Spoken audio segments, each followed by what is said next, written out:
കാസർഗോഡ് ദമ്പതിമാർ ക്ഷേത്ര ദർശനത്തിന് പോയ സമയത്ത് വീട്ടിൽ വൻ കവർച്ച. 14 പവനോളം സ്വർണവും പണവും കവർന്നെന്നാണ് പരാതി. പൈവളികെ സ്വദേശി സുബ്രായ സായയുടെ പരാതിയിൽ മഞ്ചേശ്വരം പോലീസ് കേസെടുത്ത് അന്വേഷണം ആരംഭിച്ചു. മാർച്ച് 9-നാണ് കവർച്ച നടന്നെങ്കിലും പോലീസ് പരാതി സ്വീകരിക്കാത്തതിനെ തുടർന്ന് ജില്ലാ പോലീസ് മേധാവിക്ക് പരാതി നൽകിയതോടെയാണ് കേസ് രജിസ്റ്റർ ചെയ്തത്. 10-ാം തീയതിയാണ് ഇത് നടന്നത്. ഏകദേശം നടന്നത് 10-ാം തീയതിയാണ്. സ്കൂളിന് പോയിട്ട് നമുക്ക് എടുത്തത്.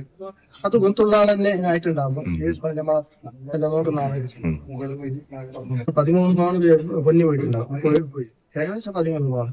പിന്നെ പണം 20,000 മേലെ പോയി. വൈകിയത് 10 ദിവസം ഞാൻ നോക്കുമ്പോ തന്നെ പോയി. എനിക്ക് ഡൗട്ട് ഒന്നുമില്ല, കാണുന്നില്ല. അങ്ങനെ 10 ദിവസം നോക്കുമ്പോ പിന്നെ കടത്തിന്റെ ആവശ്യം നമുക്ക് നമ്മൾ അതിന്റെ നോക്കരുത്. നോക്കുമ്പോൾ പൈസ ഇല്ല, പിന്നെ ഇതില്ല, ഒന്നുമില്ല. പിന്നെ 25-ാണ് ഞാൻ ഈ സ്റ്റേഷനിൽ പോയത്. KV ബൈജു ചേരുന്നുണ്ട് കാസർഗോഡ് നിന്ന് വിവരങ്ങളുമായി. ബൈജു, മാർച്ച് 9-ന് കവർച്ച നടന്നു എന്ന് പറയുന്നു. ഏകദേശം 4 മാസം പിന്നിടുകയാണ്. എന്തുകൊണ്ടാണ് പോലീസ് അന്ന് പരാതി സ്വീകരിക്കാതിരുന്നത്? ഇത് ഒരു കുടുംബാംഗം, ആ കുടുംബം ഗൃഹനാഥൻ നേരിട്ട് പോലീസിൽ പരാതി നൽകി. എത്രയധികം ലക്ഷങ്ങളുടെ സ്വർണം നഷ്ടപ്പെട്ടു. അതിനുശേഷം ജില്ലാ പോലീസ് മേധാവിക്ക് പരാതി നൽകിയതിനെ തുടർന്നാണ് ഇപ്പോൾ കേസ് നടപടി ഉണ്ടായിരിക്കുന്നത്. ടോമെ, തീർച്ചയായും ഈ പൈവളികെ കുരുടപ്പദവിലാണ് ഇത്തരത്തിലൊരു സംഭവം ഉണ്ടായത്. അതായത് ടോം സൂചിപ്പിച്ചതുപോലെ തന്നെ മാർച്ച് 9-നാണ് ഇവിടെ ഇങ്ങനെ സ്വർണം നഷ്ടപ്പെട്ടത്. അതായത് 110 ഗ്രാം 13 പവനോളം സ്വർണം, അതോടൊപ്പം 20,000-ഓളം രൂപ. ഇങ്ങനെ പണം നഷ്ടപ്പെട്ട് മഞ്ചേശ്വരം പോലീസിൽ ഈ കുടുംബം പരാതി നൽകിയെങ്കിലും അത് പോലീസ് ഇവിടെ എത്തി ചെറിയൊരു പരിശോധന നടത്തിയതല്ലാതെ തുടരന്വേഷണമൊന്നും നടത്തിയില്ല. മാത്രമല്ല FIR-ഉം രജിസ്റ്റർ ചെയ്തിട്ടില്ല എന്നാണ് അദ്ദേഹം പറയുന്നത്. അങ്ങനെ പിന്നീട് തെരഞ്ഞെടുപ്പ് വന്നു, അത് അങ്ങനെ പോയി. പിന്നീട് ഇപ്പോൾ ഏറ്റവും ഒടുവിലായി ഇപ്പോൾ ജില്ലാ പോലീസ് മേധാവിയെ നേരിട്ട് കണ്ട് ഇദ്ദേഹം, അതായത് ഈ മോഷ്ടാവിനെ കുറിച്ചുള്ള സൂചനകളും ഇദ്ദേഹം പോലീസിന് നൽകിയിരുന്നു. ആ മോഷ്ടാവ് ആ പ്രദേശവാസിയായ ഒരാൾ തന്നെയാണ്. അയാളെ ചോദ്യം ചെയ്യാൻ പോലും പോലീസ് തയ്യാറായിരുന്നില്ല. അങ്ങനെ മോഷ്ടാവിനെ കുറിച്ചുള്ള സൂചനകൾ ഉൾപ്പെടെ നൽകിയാണ് ഇപ്പോൾ ജില്ലാ പോലീസിന് പരാതി നൽകിയതും ഈ കേസിൽ ഇപ്പോൾ FIR ഇന്ന് രജിസ്റ്റർ ചെയ്ത സാഹചര്യം ഉണ്ടായത്. ഇത് ഈ പരാതിയിൽ പറയുന്നത് ഇദ്ദേഹവും ഈ കുടുംബനാഥനായ ഇദ്ദേഹവും ഭാര്യയും കർണാടകയിലെ സുബ്രഹ്മണ്യ എന്ന് പറയുന്ന ഒരു ക്ഷേത്രത്തിൽ ഇങ്ങനെ ഒരു പൂജയ്ക്കായി പോയതായിരുന്നു.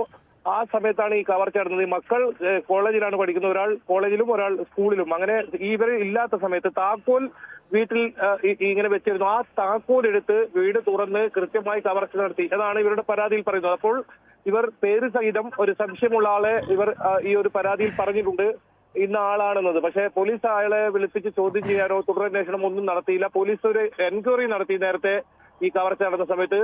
പിന്നീട് വീണ്ടും പരാതി നൽകിയപ്പോൾ വീണ്ടും ഇത്തരത്തിൽ വന്ന് ഒരു അന്വേഷണം നടത്തിയെന്നല്ല, അതൊരു FIR രജിസ്റ്റർ ചെയ്യാൻ തയ്യാറായില്ല. ഇപ്പോഴാണ് ഈ കേസിൽ ടോം സൂചിപ്പിച്ചതുപോലെ തന്നെ മാസങ്ങൾക്ക് ശേഷം ഒരു FIR രജിസ്റ്റർ ചെയ്യുന്നതും പോലീസ് അന്വേഷണം ഊർജിതമാക്കിയത്. അതായത് ദൃശ്യങ്ങളിൽ കാണുന്ന പോലെ തന്നെ വിരലടയാള വിദഗ്ധർ ഉൾപ്പെടെ ഇന്ന് ഈ ഒരു വീട്ടിലെത്തുന്ന സാഹചര്യം ഉണ്ടായിട്ടുണ്ട്. 13 പവനോളം സ്വർണമാണ് ഇപ്പോൾ നഷ്ടപ്പെട്ടത്. എന്തായാലും ഇപ്പോൾ കേസ് രജിസ്റ്റർ ചെയ്തിട്ടുണ്ട്. ടോമി, ഇത് പറയുമ്പോൾ കഴിഞ്ഞ ദിവസം 2 ദിവസം മുമ്പാണ് കയ്യാർ എന്ന് പറയുന്ന സ്ഥലത്ത് സമാനമായ രീതിയിൽ വീട്ടിൽ ഈ കുടുംബം ഒരു പരിപാടിക്ക് പോയ സമയത്ത് ഇത്തരത്തിലൊരു കവർച്ച നടന്നത്. അതും ഇതുവരെ പ്രതികളെ പോലീസ് പിടികൂടില്ല. അതും മഞ്ചേശ്വരം പോലീസ് സ്റ്റേഷൻ പരിധിയിൽ തന്നെയാണ് ഇങ്ങനെ ഒരു കവർച്ച നടന്നിട്ടുള്ളത്. അതിന് തൊട്ടു പിന്നാലെയാണ് ഇങ്ങനെ ഒരു കവർച്ച. ഇത് മാർച്ചിലാണ് നടന്നതെങ്കിലും ഇതിൽ പോലീസ് നടപടി സ്വീകരിച്ചിട്ടില്ല എന്ന് വേണം മനസ്സിലാക്കാൻ. അതിനെ തുടർന്ന് ജില്ലാ പോലീസ് മേധാവി തന്നെ ഇവർക്ക് കാണേണ്ട സാഹചര്യം വന്നു. അങ്ങനെ ജില്ലാ പോലീസ് മേധാവിയുടെ നിർദ്ദേശപ്രകാരമാണ് ഇപ്പോൾ ഇതിൽ FIR രജിസ്റ്റർ ചെയ്തിരിക്കുന്നത്. നേരത്തെ പറഞ്ഞ കയ്യാറിലെ അടച്ചിട്ട വീട്ടിലെ കവർച്ചയും പോലീസിന് ഇതുവരെ പ്രതികളെ പിടികൂടാനായിട്ടില്ല.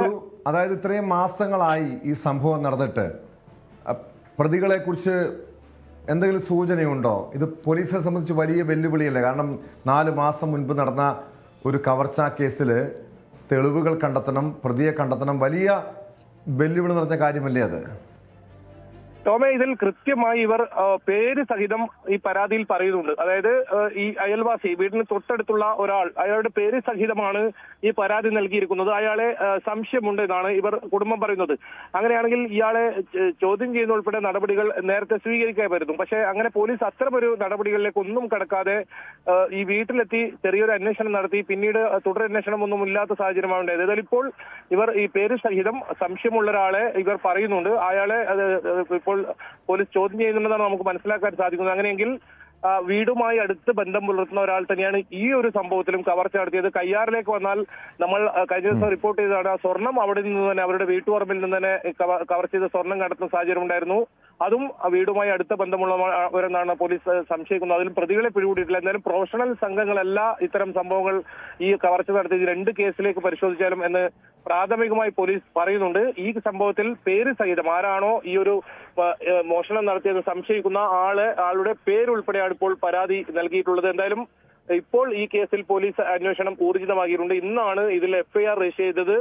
ടോം സൂചിപ്പിച്ചതുപോലെ തന്നെ പോലീസിന്റെ ഭാഗത്തു നിന്നും ഒരു അലംഭാവം ഉണ്ടായിട്ടുണ്ട്. ഇതിലൊരു FIR പോലും ആ സമയത്ത് 13 പവനോളം സ്വർണം എന്ന് പറയുമ്പോൾ അത് വലിയൊരു തുകയാണ്. കാരണം സ്വർണത്തിന് ഇപ്പോൾ വലിയ വിലയാണ്.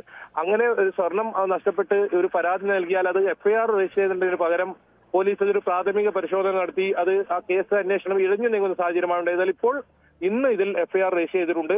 പോലീസ് അന്വേഷണവും ഊർജിതമാക്കിയിട്ടുണ്ട്. ഈ താക്കോൽ ഇവർ വീട്ടിൽ ഒരു സ്ഥലത്ത് വെച്ചിരുന്നു. ആ സ്ഥലം കൃത്യമായി മനസ്സിലാക്കുന്ന ഒരാൾ, അതാണ് ഇവരുടെ ഈ ഒരു പരാതിയിൽ കാസർഗോഡ് നിന്ന്. കൂടുതൽ വാർത്തകൾക്ക് News 18 Keralam YouTube channel subscribe ചെയ്യുക.